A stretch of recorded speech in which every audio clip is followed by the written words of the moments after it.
Magandang gabi po. Pag-asa Weather Update. Alamin ang lagay ng panahon bukas ng Biyernes, November 3, 2023 at sa mga susunod na araw.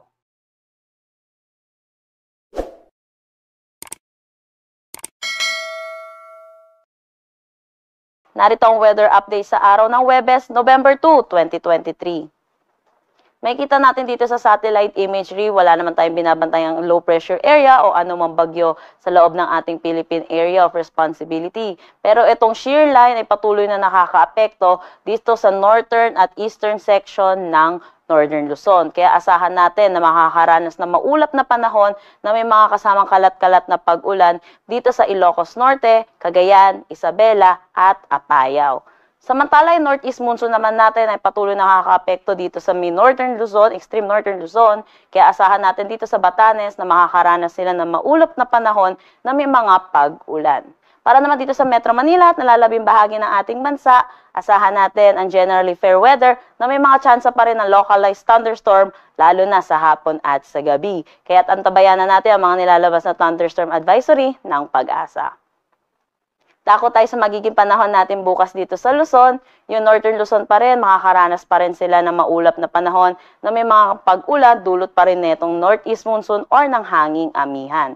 Para naman dito sa nalalabing bahagi ay asahan na natin ang maaliwalas na panahon na may mga tsansa ng localized thunderstorms.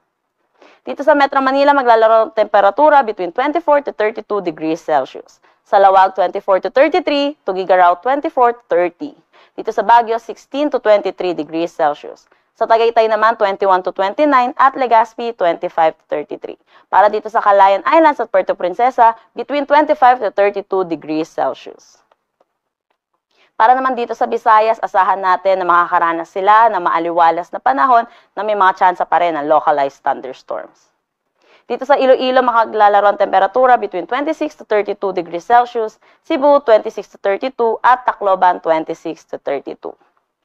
Para naman sa Mindanao, itong eastern section ng Mindanao ay makakaranas sila ng maulap na panahon na may mga kasamang kalat-kalat na pag-ulan dulot na itong ITCZ or Intertropical Convergence Zone. Samantala, ito naman nalalabing bahagi ay asahan na natin ang bahagya hanggang sa maulap na panahon na may mga kasamang kalat-kalat na pag-ulan at mga localized thunderstorms. Sa Zamboanga, maglalaro ang temperatura between 25 to 34 degrees Celsius, Cagayan 25 to 31 at Davao 26 to 32 degrees Celsius. Wala tayong nakataas na anumang gale warning sa anumang seawards ng ating bansa, pero asahan natin dito sa Northern Luzon ang moderate to rough na kondisyon ng karagatan at slight to moderate na para sa nalalabing bahagi ng ating bansa.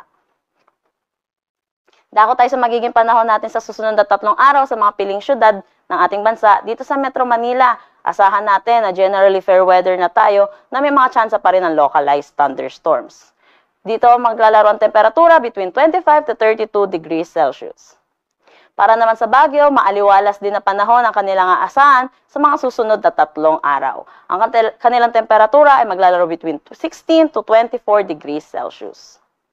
Para naman sa Legazpi, asahan din natin ang bahagya hanggang sa maulap na panahon na may mga tsansa pa rin ng localized thunderstorm lalo na sa hapon at sa gabi. Ang kanilang temperatura ay between 25 to 33 degrees Celsius.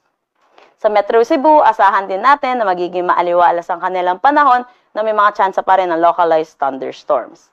Ang kanilang temperatura ay maglalaro between 26 to 32 degrees Celsius. At dito sa Davao, asahan natin by Saturday, makakaranas pa rin sila ng maulap na panahon dulot nitong Intertropical Convergence Zone or ITCZ. Pero pagdating ng Sunday at Monday, improving na ang kanilang weather at makakaranas na sila ng maaliwalas na panahon. Ang temperatura sa kanila ay maglalaro between 25 to 33 degrees Celsius.